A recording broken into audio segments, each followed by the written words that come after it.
Hello, hello. Ito naman po ang ating itatry ngayon. Ayan. Yan po ang ating itatry ngayong umagaan. Yung tinapay po niya parang medyo malutong. Ayan. Saka yan. Meron po tubig.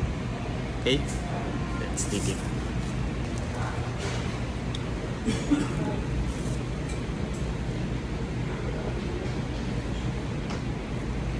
Ito natin ito. Trying siya.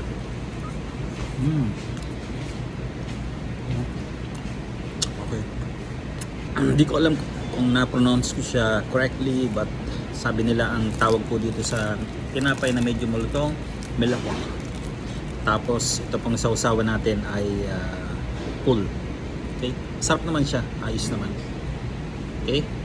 So yun.